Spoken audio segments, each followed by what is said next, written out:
Caffeine is the most widely consumed psychoactive substance on the planet, and most people don't even think of it as a drug.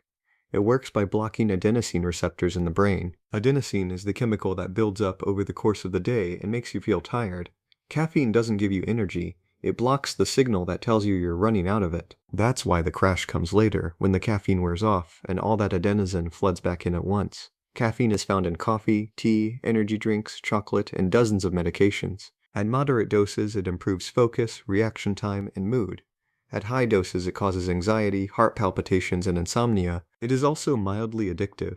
Regular users who stop suddenly experience headaches, fatigue, and irritability for a few days. It is legal everywhere, sold on every corner, and built into the morning routine of billions of people. Alcohol is a depressant, which surprises people who associate it with parties and confidence.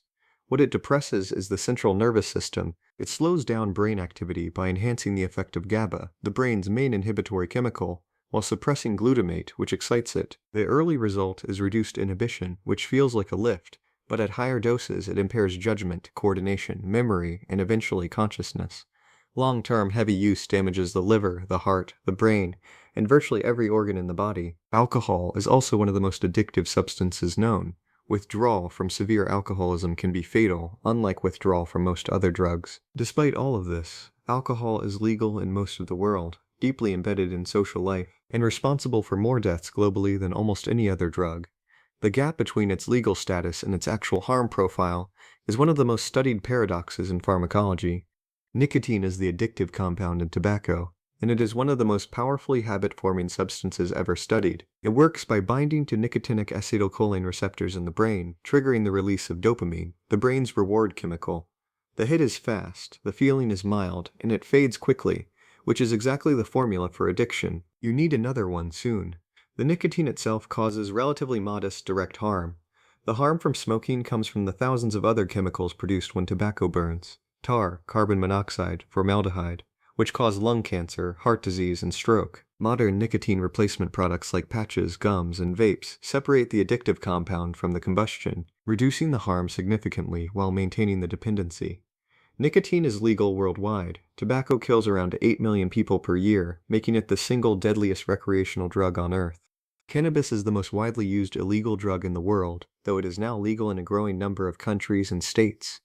Its main active compound is THC, which binds to cannabinoid receptors throughout the brain and body. The effects vary enormously depending on the dose, the strain, the method of consumption, and the individual, ranging from relaxation and euphoria to heightened senses and creative thinking. At higher doses, it can cause anxiety, paranoia, and in some cases psychosis, particularly in people with a predisposition to mental illness.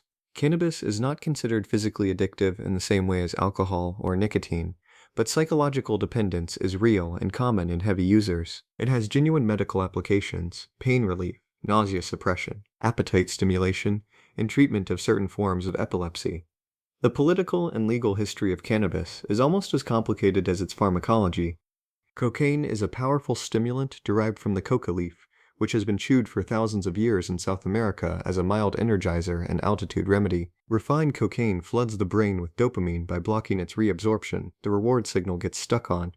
The result is intense euphoria, energy, and confidence lasting around 30 minutes. Then it crashes. The short duration of effect is a major driver of binge use. Cocaine is highly addictive and causes serious cardiovascular damage. Heart attacks and strokes in otherwise healthy young people are a well-documented consequence. Crack cocaine is the same drug in a smokable form that hits faster and harder, with an even shorter peak, making it more addictive and more destructive.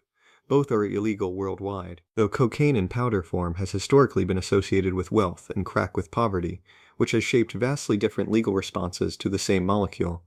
Heroin belongs to the opioid family, drugs that bind to the brain's opioid receptors, which normally respond to the body's natural painkillers. Heroin produces an overwhelming rush of warmth, pain relief, and euphoria, followed by a long, sedated calm. It is extraordinarily addictive. Within a short period of regular use, the brain stops producing its own natural opioids and becomes entirely dependent on the drug to feel normal. Withdrawal is agonizing. The greatest danger of heroin is respiratory depression. At high doses, it simply slows breathing until it stops. Tolerance builds quickly, meaning users need more and more to get the same effect, which is why overdose is so common. The modern opioid crisis in North America began not with heroin, but with prescription painkillers like OxyContin, legal opioids that were aggressively marketed as non-addictive before that claim collapsed under the weight of millions of ruined lives. MDMA, commonly known as ecstasy or Molly, works by flooding the brain with serotonin, dopamine, and noradrenaline simultaneously. The result is a profound sense of emotional warmth, empathy, and connection with others. It was used in couples therapy in the 1970s before it became a club drug and was made illegal. MDMA is not considered physically addictive, and its direct toxicity is relatively low at moderate doses. The risks come from overheating, dehydration, and occasionally the opposite, drinking too much water, which dangerously dilutes sodium in the blood. Research into MDMA-assisted therapy for PTSD has shown remarkable results in clinical trials, and several countries are moving toward regulated therapeutic use. It is one of the clearest examples of a substance whose scheduling as a dangerous drug has delayed potentially life-changing medical treatments by decades.